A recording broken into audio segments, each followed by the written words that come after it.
Hi everyone, it's Marie Nicole here again. I want to show you a little card I did, and it's actually really simple.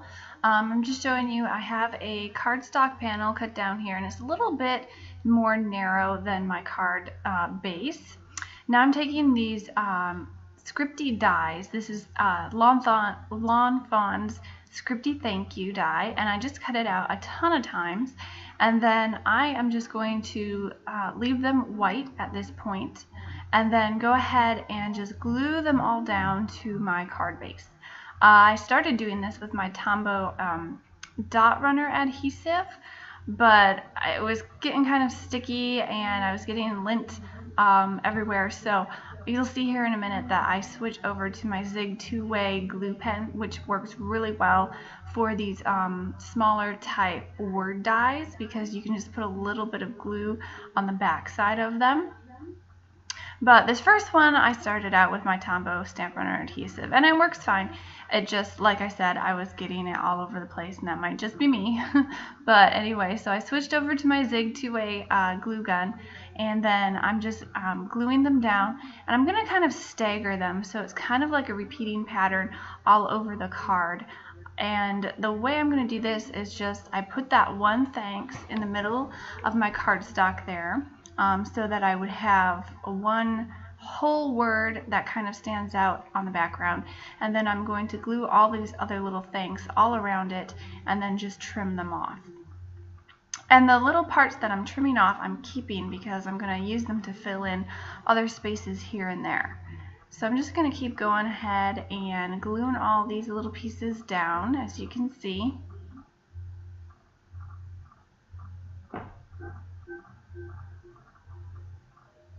And I like to take my Zig glue pen and just put little dots all over the back side of my die, and then just hold it down for a few seconds and really push it down so it stays.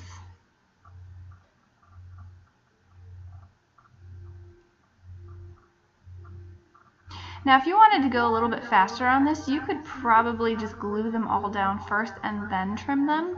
But since I knew I wanted to use some of my trimmings to kind of fill in different blank areas, I went ahead and I trimmed it right away. That way I would have those little trimmed pieces to stick in here and there wherever I thought they needed to go.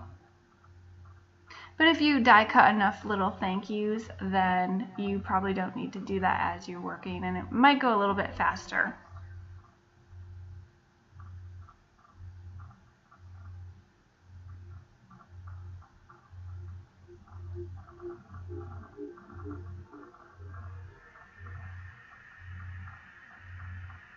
So now I have all my thank yous glued down on my card base, and I want to add a little bit of color just to kind of make them stand out. So I'm taking my Brutus Monroe Premium Chalk Ink, and I'm just using two colors here. I'm using C, and that's a really nice blue color, and I'm using Rouge, which is kind of like a pinky reddish kind of color.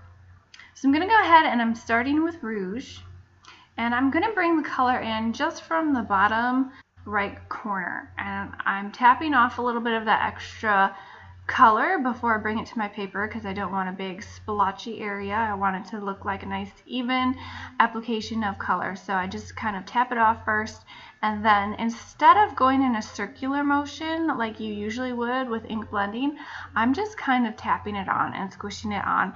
And the reason I'm doing that is just because I don't want to kind of bring up any of those die cuts that I glued down. I don't want to catch the edges and kind of get them all crumpled up and everything. So that's why I'm kind of being gentle and just kind of tapping on that color. And if I want a little bit more color in some areas, I'm just going to go back over it and put on some more color, and then hopefully I'll go from a darker color on the bottom and gradually go lighter as it fades out. So I have enough of my Rouge down, so I'm going to switch to C, and I'm going to start applying that right where the Rouge kind of ends. And I am going to kind of overlap them a little bit because I do want the colors to blend together a little bit. The Rouge and the C being blue and pink or red, They make sort of a purpley color when they kind of blend together, and I thought that looked really nice. So I got a little bit of that going along the edges there, so it kind of blends into the different colors, and it looks like a nice, even, gradual change of color.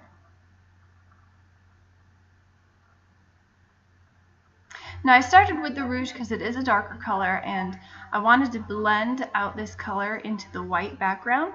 I'm not going to color the whole background, I just wanted this color to kind of blend out into the white. So I used my lighter color last, and that kind of helps with that blending.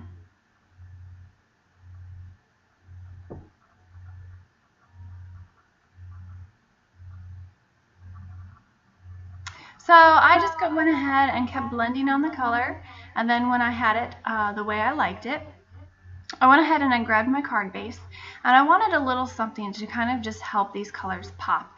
So I thought adding a little bit of a black and white striped washi tape to one of the edges, one of the sides of the card base, would really help that pop.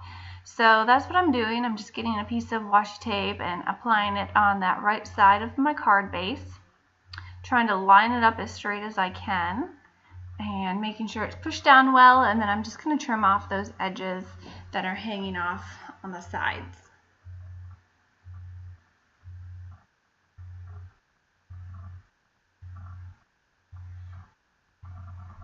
Then once that washi tape is trimmed down to size, I'm just going to take my panel that I've worked on already, my thank you panel, and I'm just going to adhere it down using my tape runner adhesive. And you can see that since it was cut a little bit more narrow than my card, it gives my washi tape lots of room to peek out from the side. Now this is a really simple card. You could leave it as is. I'm just kind of tipping it in the light there so you can maybe see all the different die cuts. There's only one full thanks on this card, which is the one I started with, and I kind of planned it out that way. So I kind of wanted it to stand out a little bit. So I'm going to put some stickles just on that one thanks that is totally readable there. It's got the whole thanks on the card. So just kind of help it stand out. And that is pretty much the card. I'm going to let it dry, and thank you so much for watching, and I hope I'll catch you next time. Bye.